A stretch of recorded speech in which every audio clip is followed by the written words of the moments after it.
Hello, my friends, and welcome to the RobCast. This is episode 211, and it's called Jesus H. Christ Part 3, Hammers and Smells. And I am Rob H. Bell, because Jesus and I have the same middle initial. My middle name is Holmes, Robert Holmes Bell Jr., so we have that in common. And actually, at the end of this, it's almost like an audio book before the book. At the end of this RobCast series, will end, and I'll tell you what the H stands for. But we're not there yet. We have a long ways to go. And the subtitle, at least for now, Jesus H. Christ, the man, the mystery, the middle initial. I know, it's just fun to say.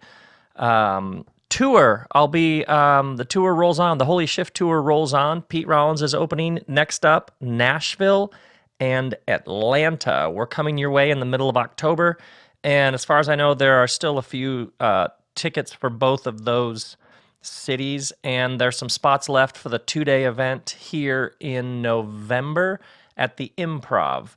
So all that is cooking, but right now what's cooking is part 3, Hammers and Smells. And so what I want to do is I want to show you, I don't know if it's called a pattern. It's something very odd that happens in the stories about Jesus, but also if you look at the larger unfolding of that pattern, it becomes more like a progression, or you could say an evolution, or maybe at a deeper level, a denial. So I realize saying that up front tells you nothing. So here's what I mean. In the Gospel of Matthew, notice this passage. A man with leprosy comes and he kneels before Jesus and he says, "Lord, if you are willing, you can make me clean." Jesus reached out his hand and touched the man and said, "I am willing, be clean." Immediately, the man was cleansed of his leprosy. Then Jesus said to him, "See that you don't tell anyone, but go, show yourself to the priest, and offer the gift commanded as a testimony to them." Now, the whole thing behind leprosy is that made a person ceremonially unclean. And this was all laid out in exquisite detail, very specifically in the book of Leviticus. So this was not an unusual thing, that if somebody had some sort of skin disease that rendered them ceremonially unclean, and then they became healed or clean, you would then go to the priest who would essentially make it legit, make it official. So that part is not strange. Jesus saying, a first century Jewish rabbi saying to somebody, "Oh yeah, there's a code, there's protocol for this, go show the priest." The point that I think is fascinating is before that, immediately the man is cleansed of his leprosy, and Jesus says to him, "See that you don't tell anyone." What? Wait, what? Like, isn't that sort of the point? Tell everybody? Now, hold that. A couple chapters later, chapter 12, a large crowd followed Jesus, and he healed all who were ill, and then he warned them not to tell others about him. So to the man who's healed of leprosy, hey, don't tell anyone. And then there's this large crowd, and he's healing everybody, but he keeps warning people, don't tell other people about this. Then, 4 chapters later, Matthew 16, Jesus asks his disciples, his students, "Who do you say the Son of Man is?" By the way, that's the phrase that Jesus most used about himself. And you know what Son of Man means? It means human. Now, it has some echoes of the book of Daniel and some earlier sacred texts within his tribe, but nevertheless, Son of Man is a very intentional, the human one might be a way to say it. Who do people say the human one is? And Simon Peter, one of Jesus' students, he says, "You're the Messiah, Son of the living God." And Jesus said, "Blessed are you, Simon, son of Jonah, for this was not revealed to you by flesh and blood." And then Jesus ordered his students not to tell anyone that he was the Messiah. Wait, what? So the man who's healed of leprosy, don't tell anyone. The crowd gets warned, don't tell anybody about this. And then in this third story, a couple chapters later, his students, "Hey, you're the Messiah." "Yeah, great, but don't tell anyone that."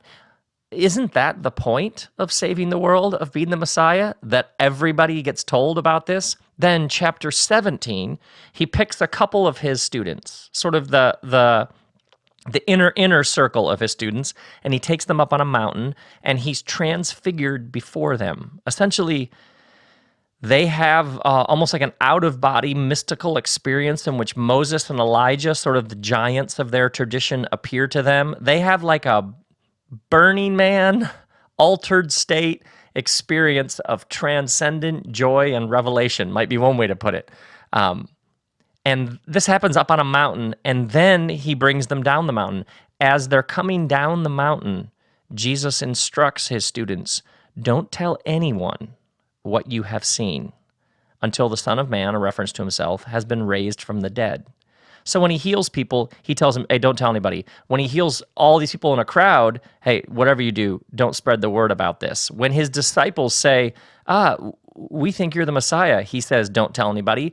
And then when his disciples have this extraordinary, beyond words experience of the past, the present, the future, the divine, what he tells them is, keep this on the down low, could you?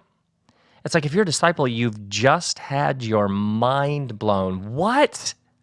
And what the rabbi says is, it's essentially he says like, hey, fellas, can you keep this on the down low for a bit, will you? It's like, keep this under your hat until later. Now, in case there's like that must just be the Gospel of Matthew, because each of these Gospels reflect a different writer. The writer is writing to a different group of people, so they have all these different Jesus stories they can pull from, they can edit from, they can tweak here and there. So that's why within these different Gospels, you see similarities, but then you see endless little differences, as these are different writers who are editing and shaping these stories because they're speaking to different communities who they want to hear different things. But if you shift to the Gospel of Mark, you notice a very similar pattern. In Mark chapter 1, the whole town gathered at the door, and Jesus healed many who had various diseases. He also drove out many demons, but he would not let the demons speak because they knew who he was.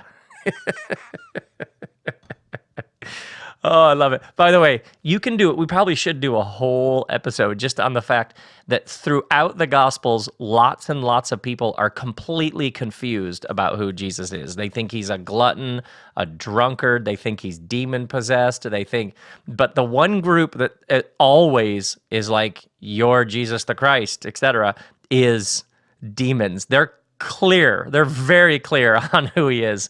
But Mark just reports it as if it's like, yeah, this is kind of one of the things you do is if you're going to, drive out demons, you make sure you tell the demons that they can't say anything about who you are. But you know this, when you're doing something amazing and some demons are there, you've had this, right? When you're like, hey, demons, this is just between us, right? Got that? Oh, my word. That is so weird. But then in Mark chapter 7, there's a man who can hardly talk, who can't hear. And he's brought to Jesus, and his ears are opened. And as soon as his ears are opened, essentially the first thing he hears from Jesus is Jesus say, hey, don't tell anyone. But the more he did so, the more they kept talking about it. People were overwhelmed with amazement. And then if you go over to the Gospel of Luke, you see the same thing happening. A man named Jairus, his daughter, everybody assumes she's dead. He raises the daughter from the dead, and then Jesus told him to give her something to eat. And then it's odd, isn't it interesting, the stories about Jesus, the odd details? Like the stories about Jesus raising a dead girl to life. And then what the writer wants you to know is he told them to give her something to eat. And then her parents were astonished, Luke chapter 8, but Jesus ordered them not to tell anyone what had happened. Now, if you've never read these stories, wait. The storyteller wants you to know that a girl died. Jesus goes to her house, raises her from the dead, says to her parents, you really should give her something to eat, because dying, just you work up an appetite.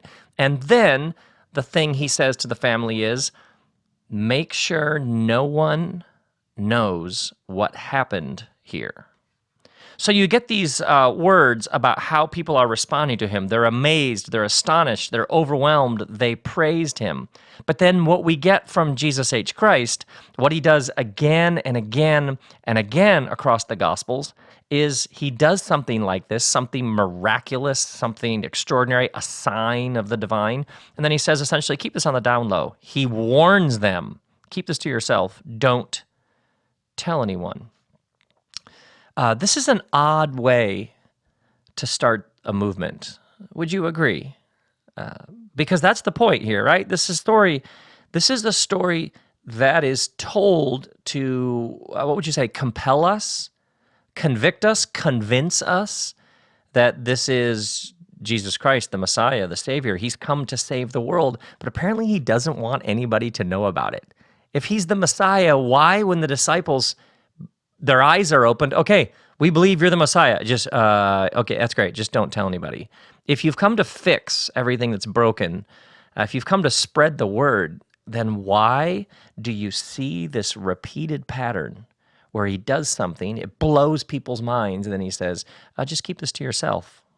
Yeah, it raises all sorts of questions. And then there's the Gospel of John. In Gospel of John, chapter 6, Jesus feeds 5,000. I think actually the really powerful reading of the story is Jesus' presence. Jesus moves among these people. He teaches. He is with them in such a way that the people who have bread share with the ones who have none. But 5,000 people get fed, and after that, after the people saw the sign Jesus performed, here it is from John chapter 6, they began to say, "Surely this is the prophet who is to come into the world." Yeah, it's like they reach back into their shared collective memory. Their ancestors essentially have been talking about this day, about one who would come, who would right the wrongs, who would make sure everybody had enough food. Essentially, you can see this large crowd is gathered. 5,000 people are eating, and the crowd begins essentially to murmur, is this it? Is he the one that they spoke of? Like, is he the one we've been waiting for?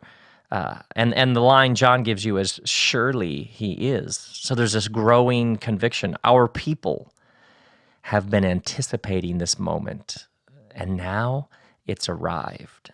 And then John writes this, Jesus, knowing they intended to come and make him king by force, withdrew again to a mountain by himself. So the way that John tells the story is he realizes these people want to make me king, and his response is not excellent. Now I can really get the word out. Now we can really spread the message. His response is to withdraw again, because this is a pattern. When the crowds get big, he withdraws to a mountain by himself. Now let's spend a moment on that line. They intended to make him king by force.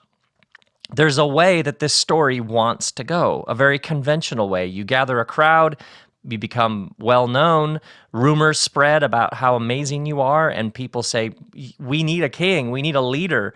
There's a way that this story wants to bend, obviously, and Jesus resists that version of the story. Then later, they find him on the other side of the lake, and they asked him, Rabbi, when did you get here? And Jesus' response is, very truly, I tell you, you are looking for me, not because you saw the signs I performed, but because you ate the loaves and you had your fill.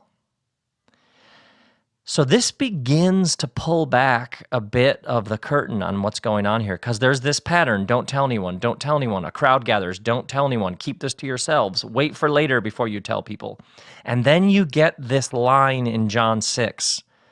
The crowd, they've seen this miraculous feeding of 5,000, and they've been hunting for him. And when they find him, once you get here, they're obviously like, come on, you keep disappearing. What's the problem? And he says, I'll tell you, you're looking for me, not because, it's almost like he says, not because you got the significance of what I was doing there with the 5,000.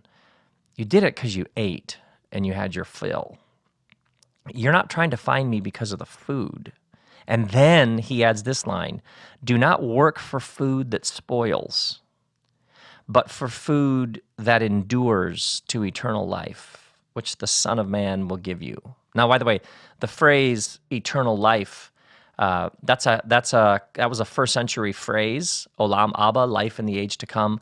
Eternal life essentially meant a particular kind of life lived in harmony with God. So for many people, eternal life means, oh, this is about when you die. But in first century, eternal life was a way of speaking of a particular kind of life lived now, almost like in proper alignment with the divine. And of course, that sort of life would go on and on and on. But what he says, you can almost smell a bit of maybe cynicism, a bit of, that isn't the right word. Skepticism, that isn't even the right word. Distance, that isn't even the right word.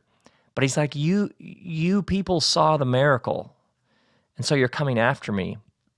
Not because of the deeper truths undergirding the miracle, but you ate your fill, now you want more food. And so he says, essentially, there's something larger to life than just hunting after the next meal. It says almost as if he says, I'm trying to do something much more profound than just feed you. Now, if you're hungry, it's incredibly important to be fed. Obviously, this isn't in no way a denial of people having their basic needs met: food, safety, shelter, water, etc. But it's almost as if Jesus says, you got the food, but you missed the point.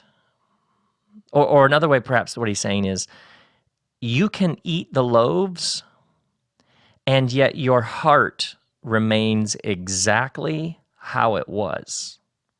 Or maybe what you're picking up in his voice in this story is, it's like the food trick, the miracle, the mass feeding.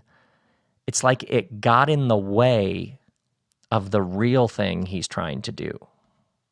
Now, let's back up for a moment. It's as if there's a standard Messiah path that it's expected, conventional wisdom expects him to follow. You know, heal people, do amazing teachings, gather a crowd, do miracles, impress, have people speechless, have them wondrous with amazement. These are some of the words actually that get used in the Gospels. Picture basically every superhero movie ever, right? You gain a crowd, gather a crowd, you do something superhuman, you get a following, you gain even more power. And then, like in the first century here, clearly, then you take over the government, you exercise that power to its fullest degree, you whip things into shape, you get people to fall in line, like the standard Messiah path. And so when you do then, of course, in the standard Messiah path, when you do heal somebody, man, go tell everybody, tell them what I'm doing. Of course, I'm taking over, and I need everybody's vote, or I need everybody's support, But in these stories, there's something about that standard Messiah path that Jesus is chafing against. I didn't come to do that. That line from John about they wanted to make him king by force. He could become a king.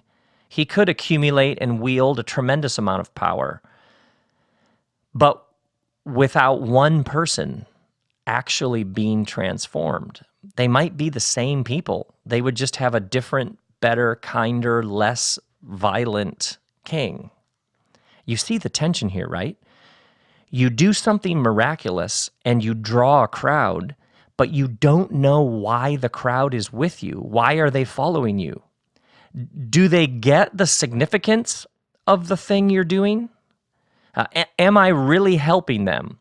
Or are they following you just for the show, the trick, the miracle, the crowd, the bread? Does it actually change anything? Now, let me take you to another story. The Gospel of Matthew chapter 8. There's a Roman centurion. Now, pause. A Roman centurion is sort of the key player in this story that Jesus interacts with. The Romans had conquered Israel. Now, For a good first century Jew, they believed the land belonged to God. The land was, in essence, sacred and holy. The land was a living thing because the land, there was a command that every 7 years you would let the land lie fallow. The land needed rest, just like other living beings, like humans. So for them, the land is sacred, it's holy, it belongs to God, and it has a certain living essence to it to the degree to which it needs rest, just like a human being needs rest. So when Romans, who would have been considered unclean, like these people don't acknowledge this Jewish God, when the Romans conquered these Israelites, they're not just militarily oppressing and conquering, but they're defiling that which is most sacred to these Jewish people. So a Roman was despised. And not only that, but Jesus' tribe had a long-standing conviction that their God was the God of the whole world. The earth is the Lord's and everything in it. So you, as a good first century Jewish person, part of Jesus' tribe, you had this belief that your God stood higher and above all the other gods. But what kept happening is you and your people kept getting conquered by these global military superpowers that didn't even acknowledge your God. They had all these other gods, like the Greeks and Romans. So when it says that Jesus comes across a Roman centurion, this man is like a living embodiment of the, I don't even know if worst, unclean, horrific, oppressive. I mean, this man is the worst of the worst. And yet, here's the story Matthew tells. A centurion, so like a military leader, a Roman military leader says to Jesus, "My servant lies at home, paralyzed, suffering terribly." Jesus says to the man, "Shall I come and heal him?" Seriously, what a question. Shall I? The man says, "My servant is paralyzed. He's suffering terribly." And Jesus is like, do you want me to come and heal him? Like, yeah, why else would the man have come to him? It's such a strange story. When someone you care deeply for is sick, and you approach someone who is known for their healing, and they essentially ask you, do you want me to heal them? Yeah. And the man says, which is where the story gets interesting, "Lord, I don't deserve to have you come under my roof, but just say the word and my servant will be healed, for I myself am a man under authority." He essentially calls Jesus Lord, which is mind-blowing. Just say the word. Shall I come and heal? No, you don't need to. Just stay at a distance and say the word. It's not just that he believes Jesus can help him. He believes Jesus can help him from afar. Now, the text goes on. When Jesus heard this, he was amazed. Now, there's some wordplay going on here because what we saw earlier is when Jesus does these miracles and healings, people are amazed at him. But the one you see here is Matthew says, now, what Jesus is doing, these people are amazed by, but what Jesus is amazed by is what this man has said. So there's some wordplay going on here. And then Jesus says to the man, "Truly I tell you, I have not found anyone in Israel with such great faith." Essentially, Jesus says to a first century Jewish audience, this man, this pagan, heathen, worships other gods, military oppressor. These are the people who had perfected crucifixion as a torture execution device. This man gets it more than any of you. And then Jesus continues, "I say to you that many will come from the east and the west and will take their places at the feast with Abraham, Isaac, and Jacob in the kingdom of heaven." You could also translate that, the kingdom of God. Now, let's pull that apart for a second. First, note the metaphor, feast. According to Jesus H. Christ, what is God up to in the world? Bringing people together for a feast. When you hear the name Jesus, is your first thought, oh yeah, the one who talked about the feast? When you hear people talk about the future of the world, is your first thought, oh yeah, a great feast? Yeah, that of all the images Jesus could use for a view of history, a view of people, a view of other people outside of his tribe, the image that he gives is a feast. So this Roman centurion, who I assume would have been despised and hated, simply says, Jesus, you don't even need to come to my house. You just say the word, my servant will be healed. That's the kind of conviction I have about who you are and what you're up to. And Jesus says, now this guy gets it more than all my fellow tribes, religious folks. And then he says, I'm going to telling you what, people are going to come from the east and west, and they'll take their places at the feast with Abraham, Isaac, and Jacob. Second, then, note the geography. Many will come from the east and west. That's an inclusive term. That's a very ancient way of saying from everywhere. That's an inclusive term for tribes from all over the world. This is the most expansive first century way of talking about the world you could imagine. And this was a very, very tribal world. You belong to your tribe. That's how you stayed alive. For Jesus, what God is up to in the world is bringing all the tribes together, everybody from every tribe.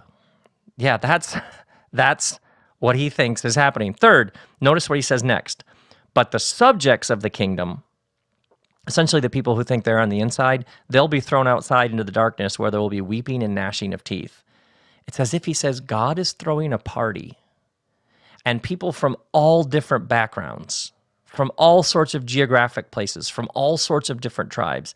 There are people all across the spectrum who get this, who get that the whole thing, it's like headed for a feast.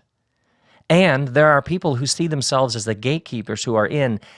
Many of them don't get that this is what's happening. They're so wedded to their tribe, they're missing the thing that's actually happening.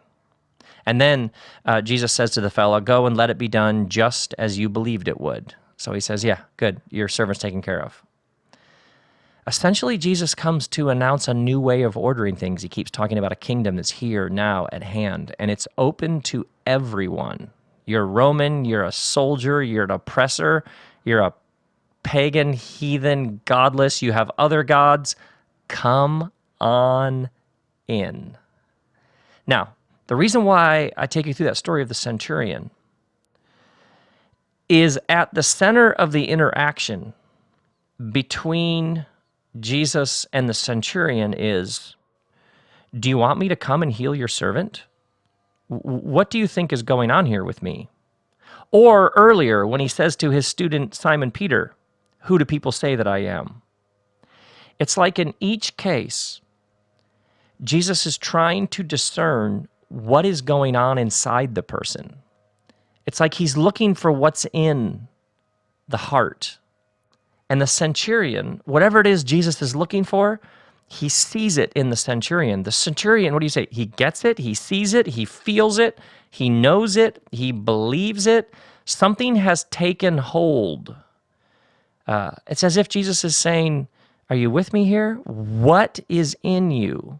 And this man has somehow seen something below the surface.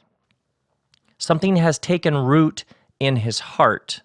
Something has caught hold. It's as if, lots of people can hike to get some bread. But who is hungry for the thing happening below the surface that's way more than just bread? And what you see again and again with Jesus H. Christ is you see, it's almost like he's a bit skeptical of these miraculous healings because they seem in some ways at times, it's like he's trying to do something else and he's trying to navigate how to do these healings without them getting in the way of the thing he's actually trying to do way below the surface. Now, that's all a bit nebulous. Let's start to tighten it a little bit. So let's do this. I want to lay out for you two different kinds of power. So, there are different kinds of power, and there are different ways of exercising that power. So, here's one way of thinking about power. You have a boss. That boss tells you to do things. You have to do those things or you don't get a paycheck. So, That boss simply applies pressure, like you need to fulfill your quota, you need to speed things up, you need to stay a little late today, and you respond because that boss can apply paycheck kind of power. Or you think about a parent who makes rules. You break the rules and you lose your iPad.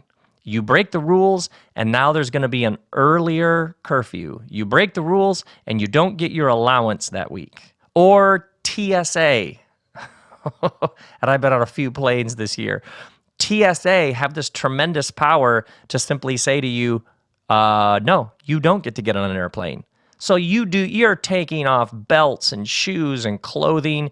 You're letting them touch you all over. Are you with me on this? Because you want to get on that plane. And they have that power over you. The police can say, pull over, and you pull over because you don't want a ticket, you don't want to be arrested, you need to get to your dentist appointment. Or think about a teacher.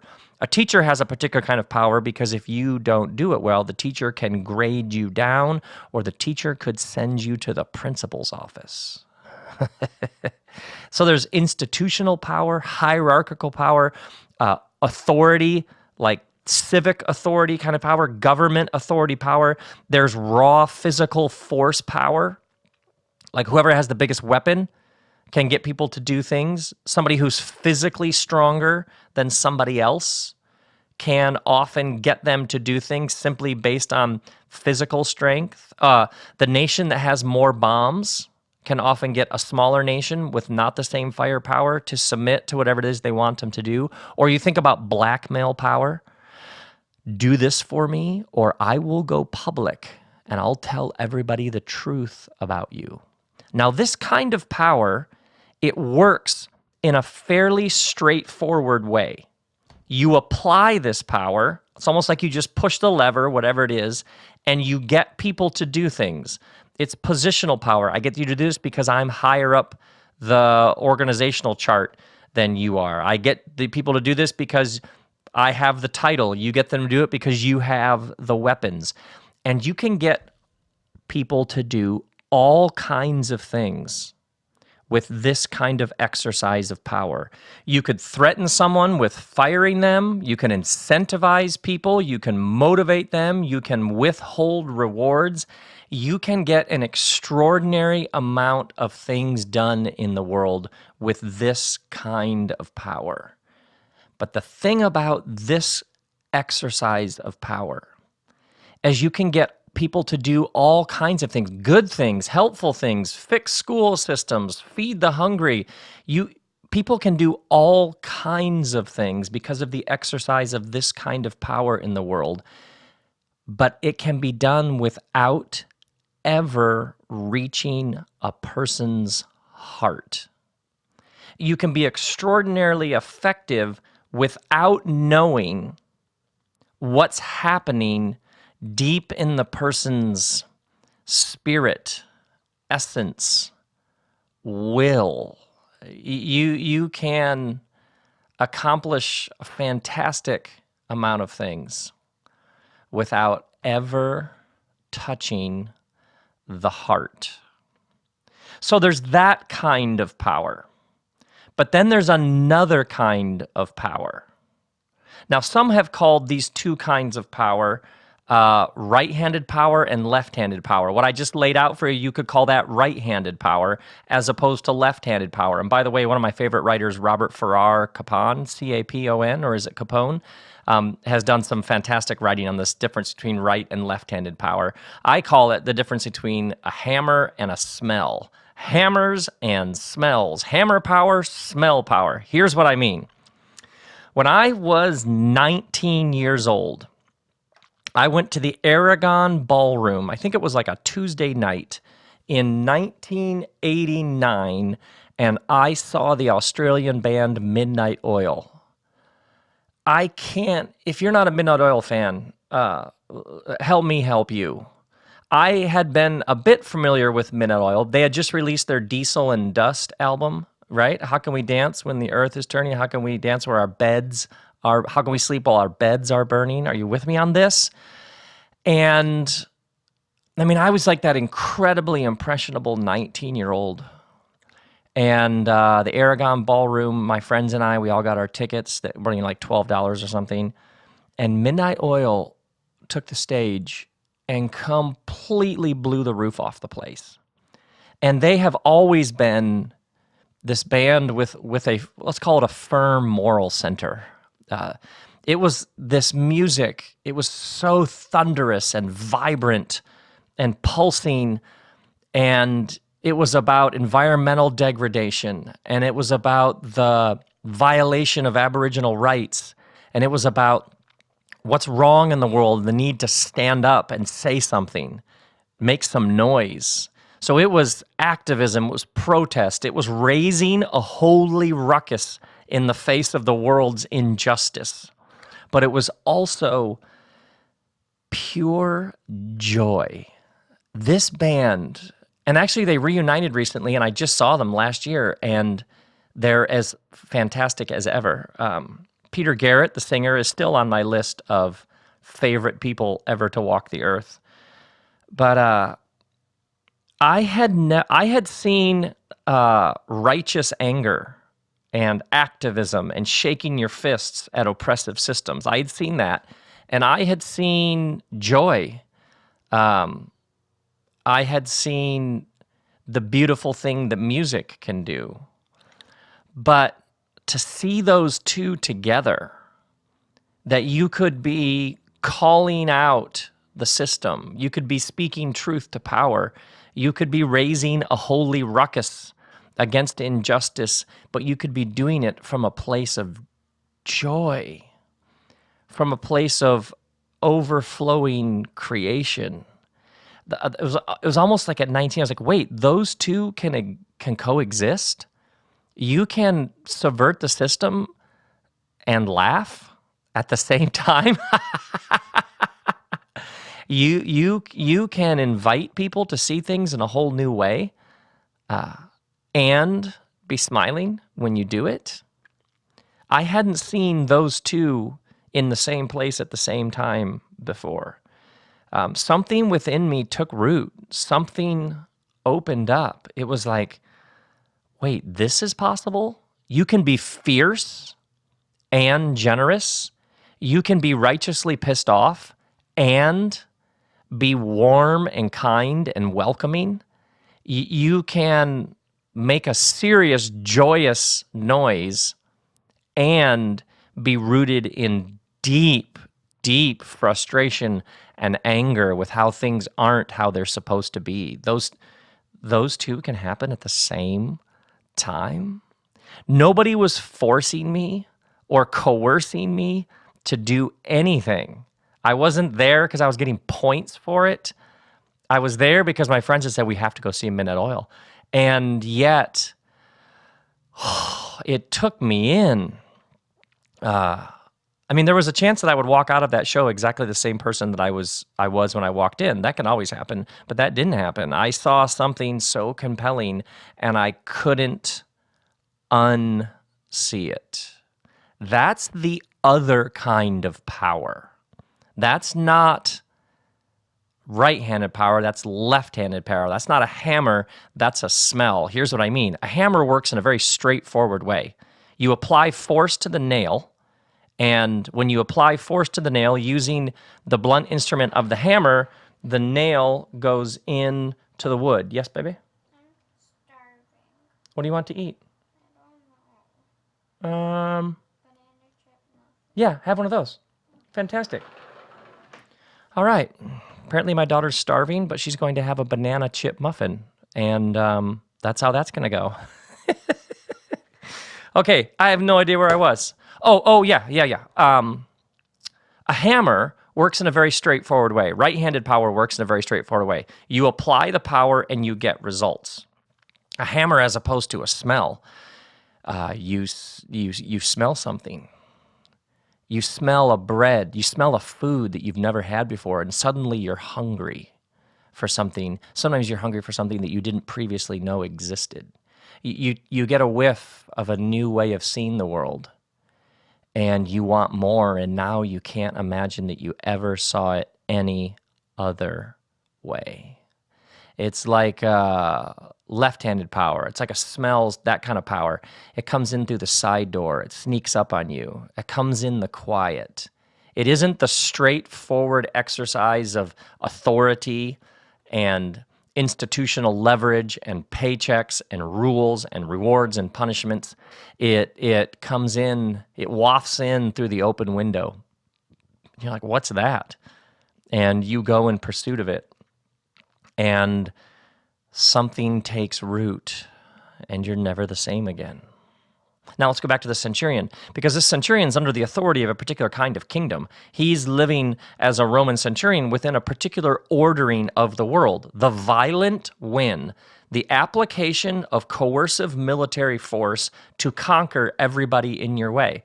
Literally the motto of the Roman army, the Roman Caesar, was peace through victory, which was conquer people. That's how you make peace. But he's desperate enough. He's broken enough. He's grieved enough over the suffering of his servant that he goes looking for help. And he knows about this Jewish rabbi who's announcing a different kind of kingdom, a different way of ordering the world, not through coercive military violence, but through sacrificial love. Now, he uses that word authority with Jesus, which I think is really interesting, but the story is about his heart. He's like, I understand how authority works, and there's something about you.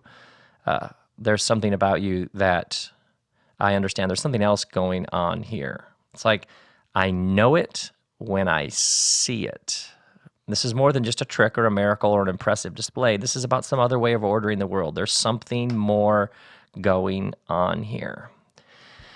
So some would say it's an evolution or a progression that Jesus starts, and early in the Gospels, you see him using these signs, these miracles. In some ways, you could say he starts at some people would say he starts with hammers and switches to smells. He starts with right-handed power and shifts to left-handed power. That might be a little too simplistic, but what's interesting, especially with the John line, where he's like, I'll tell you why you're following me. It's following me because you ate the bread and you missed the sign, the significance, the thing happening underneath it, is you can see Jesus chafing.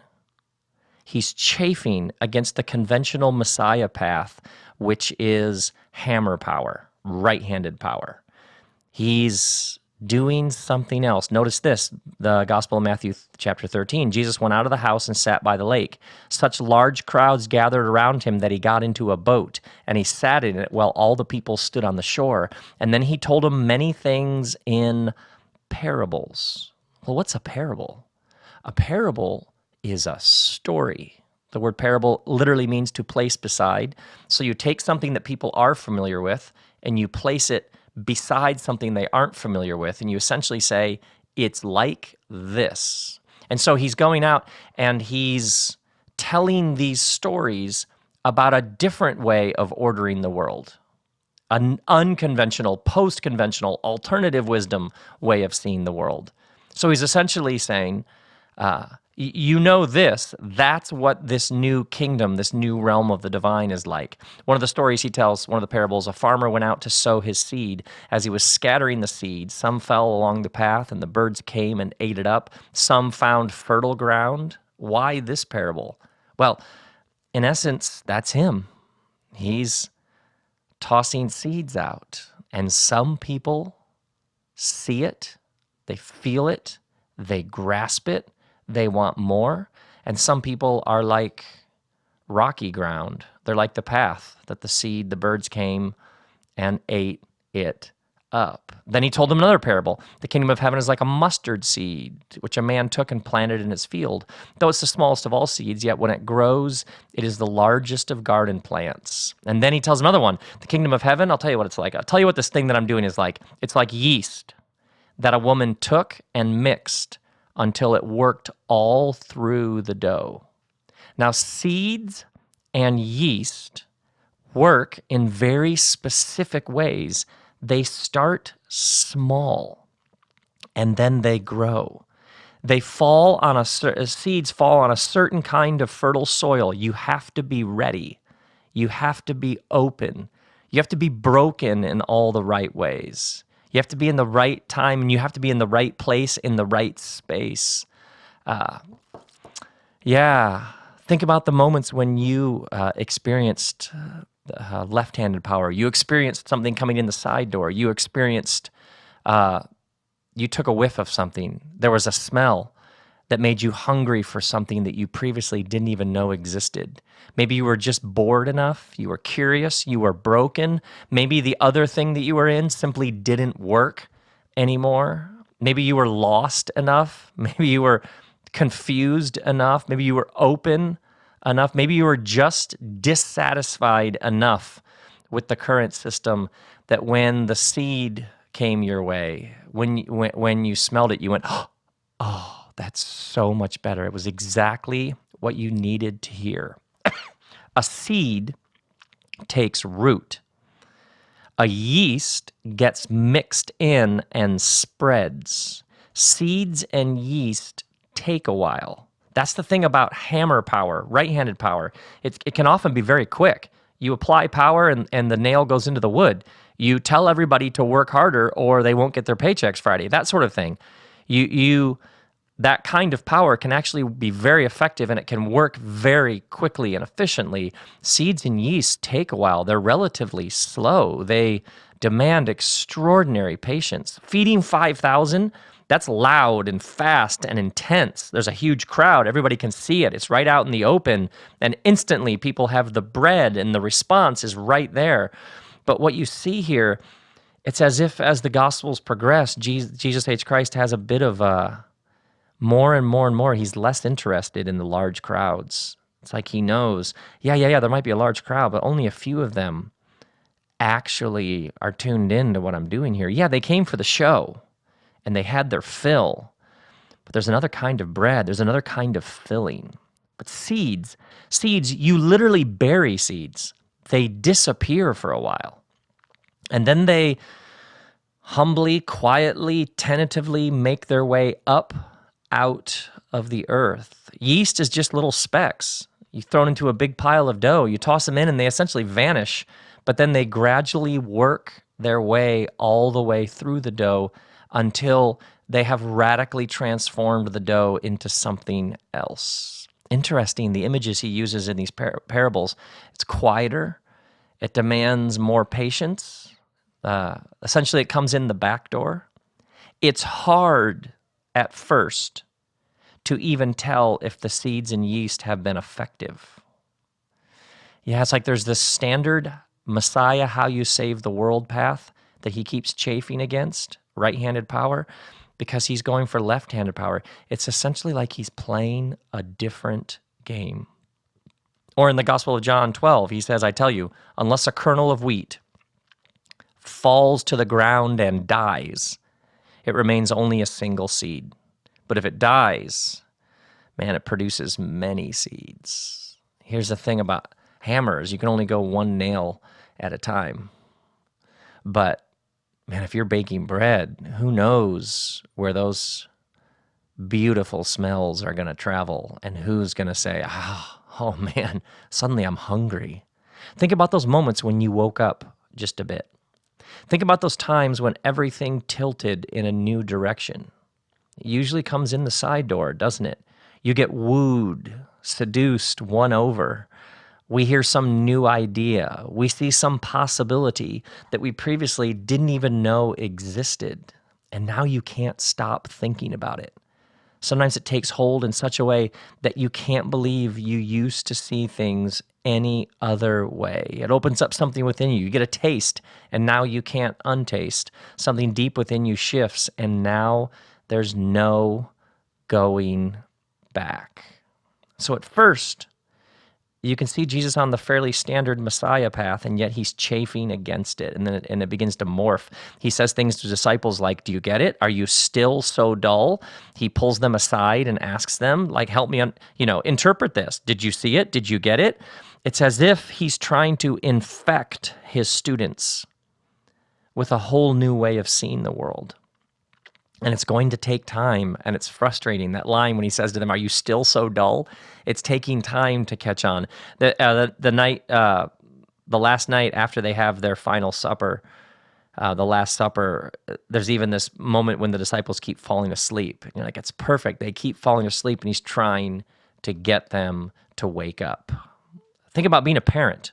At first, if you want to get your kid to do something, you just tell them what to do. When they say why, you say, because I'm your father. Why should I do that? Because I brought you into this world and I can take you out of it, says the mother. You know, there's like power, authority, weight. Your kid says, this isn't fair. And you say, I decide what's fair, right? That works to a certain extent until they're 3. And then they grow up, they get older and wiser. Their will begins to develop. And those answers, like, because your mother and I say so, those answers don't work anymore. Hammer authority, right-handed power, doesn't work anymore. And so as you get into later stages with your kid, you subtly begin to shift. You say to your kid more and more, well, what do you think is best here? You tell me. You work it through with them. You bring them into your reasoning. The worst is when that parent is coming down hard on a kid and making them do something, and it's just raw authority power. Have you ever seen that before? And you can see it in the kid's eyes. The rule doesn't make any sense. The curfew's too early. It's just a random abstract boundary that the parent has set up, and you can see it in the kid's eyes. Like, this is dumb. I don't get it. You can see the parent losing them, and you also. You can see the kid, they're conforming and they're externally behaving. They're going to come in before curfew, but you can see it in the kid's eyes, right? That resentment, they're not buying it. It's like all that exercise of right-handed power, but it hasn't done a thing to their heart. You can even see it sometimes, like you can just see them, that look in their eyes, like when they're old enough, they're leaving and they're never coming back. And so what you're as a parent doing very intuitively along the way is you're moving. Still, there are times and places when right-handed power, but you're moving from right-handed power to left-handed power. You're moving from hammers to smells. Years ago, literally years and years, like 93, I was working with a group of youth, and we all had a boss who oversaw us, and then we were all sort of had groups of the kids assigned to us, and we were having this meeting with the boss, all of us who were sort of the underlings, and we were discussing some policy with the kids or something, and every single one of the underlings, me included, agreed that this was the path forward. But the boss was like, no, we need to do it this way. And all of us who were actually working with the kids, we were like, that's not going to work. Like, seriously, just trust us. That is not going to work. You're going to have so many more problems. I remember it getting more and more heated until the boss finally said, I am telling you on the authority of my position that this is how it's going to be. It's going to be how I say it's going to be. And I remember looking around the room, because that's the ultimate hammer move. That's the ultimate right-handed power. I remember looking around the room. I was like, 23? And just realizing, oh my word, he lost everybody. It's like he did it. He pulled that move. He didn't discuss. He didn't woo us into his way of seeing it. He just pulled out the hammer. And he can do that because he was the boss. But yeah, he lost us. He lost us. Which leads me to the devil. Think about, there's these passages at the beginning of the Gospels when Jesus is tempted. He goes into the wilderness and is tempted by the devil. We should talk about the devil sometime, by the way, and what the writers are even mean there by the word devil.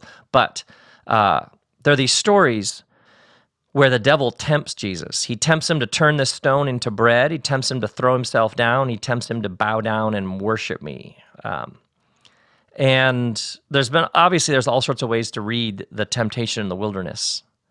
But one of the ways you could read Jesus being tempted by the devil at the beginning of his work, he's just starting out, is in some ways what the devil is saying is, here is the hammer path. Here is right-handed power. Take it and rule that way. And what the temptation, the wilderness is a concise rejection of the right-handed path for the left-handed path. It's a rejection of hammer in favor of smells. It's like, to the very end, he's refusing that coercive, authoritative, institutional strength kind of power that doesn't actually change people's hearts. He ends up essentially being killed by classic right-handed power, literally a massive superpower, a military that's conquered the world, executes him because of his subversion. But even towards the end, when he's being arrested, he says to his students, put your sword back in its place. Essentially, we're not going to do it that way. He comes to invite us to see this power in a whole new way. It's non-violence to the very end. He even says, Father, forgive them. They don't know what they're doing. Like to the very end, every time he's offered the right-handed path, he takes the left-handed path. It's like he keeps saying, I'm trying to do something different. When you're dealing with heart, spirit, soul, when you're dealing with a human being transformed, it's a lot more like baking bread. You're inviting people to become hungry for something they've never previously even known existed. Let me wrap this up by saying a few things personally about what happened to me. When I was in my late 20s, we started a church, and the church grew, and it was a Jesus-y church. And when religious people think that you're successful, they offer you all sorts of things. Do you want to have, how many buildings do you want? Do you want to have a school? Do you want to have a seminary? Do you want to have a camp?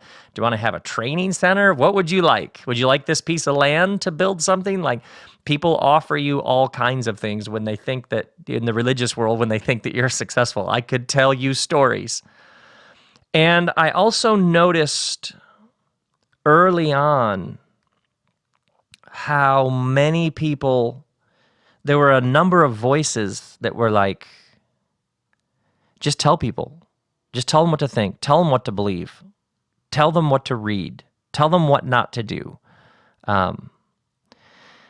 And as the institution that we had founded got bigger and bigger and bigger, suddenly you realized, oh, belonging to this has a certain power. Being a part of something that's perceived as successful has all sorts of power attached to it.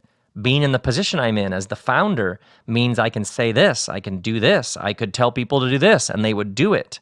And at a young age, I was in way over my head because I could allow people access, I could deny people access, you could sort out people's jobs, you could put people on a stage and hand them a microphone. Like, there was an extraordinary amount of power available.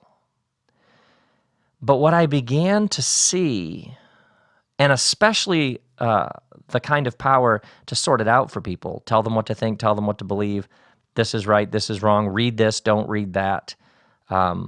And especially because institutions bend towards self-preservation.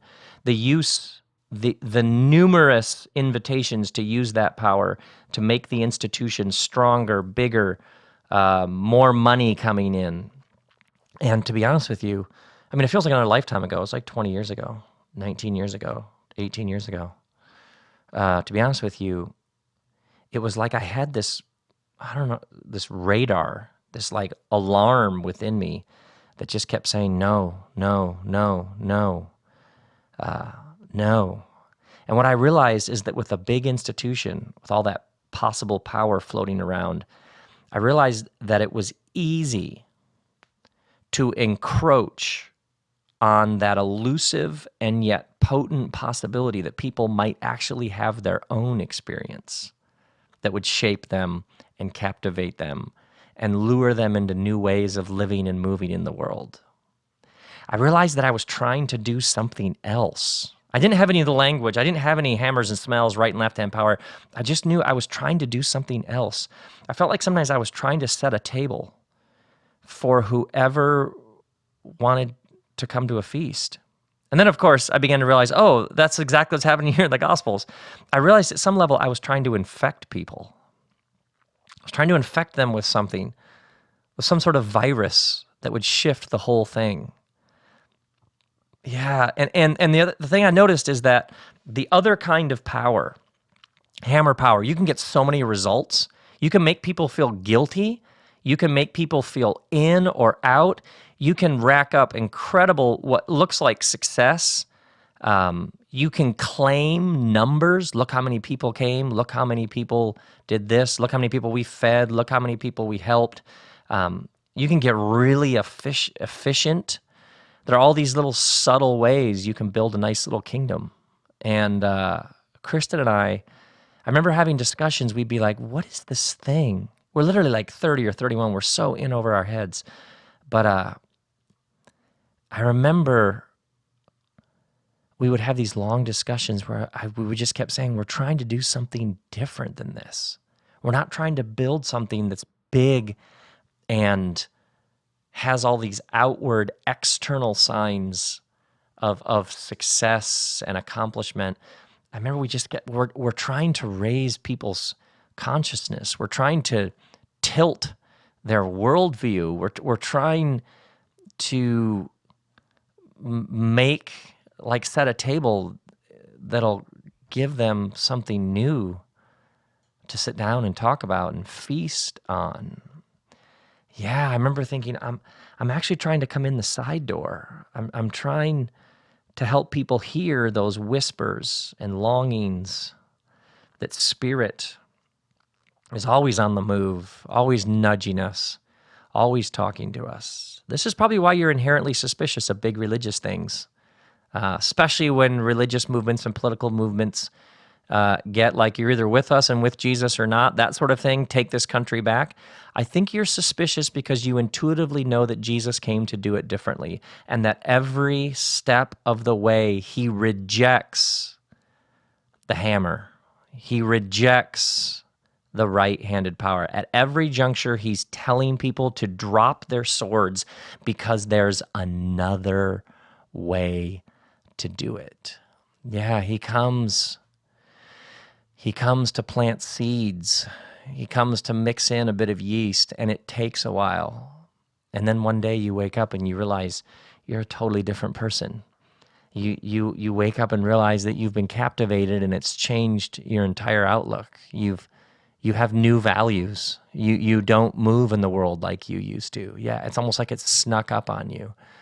And you realize that things that you used to care about, you don't care about anymore. You're hungry for all sorts of new food that previously you didn't even notice was there. Yeah. Yeah, it's the difference between hammer power and the power of baking some bread and some smells. It's the difference between right and left-handed power. Yeah, and Jesus, at every step, he doesn't take the conventional path. He's here to do something different. It's always, always, always about respecting the individual. It's about your dignity and honor. It's about your right to choose and to decide. Rich young man comes to him.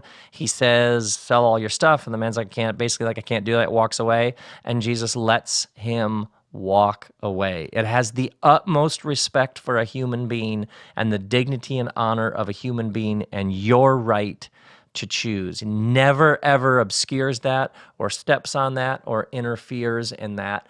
At every step, just lets you take your path and never stops offering love, nonviolence. There's another way to be human. It will never be forced on you. You will never be coerced into it. You will never have to go to a mandatory chapel service. Could anything be more against the Jesus movement than making people do religious things? No. This is about you getting caught up in something. You saying, what's that? Wait, what? And now you're curious and you're hungry and you're pursuing it and you can't get enough and you're never going to be the same again. It's a power that's way, way, way more powerful than any hammer, any right-handed power could ever be because it works its way into your heart. And once your heart has been captured, you'll never be the same again. And that, my friends, is part 3 of Jesus H. Christ. Grace and peace be with you.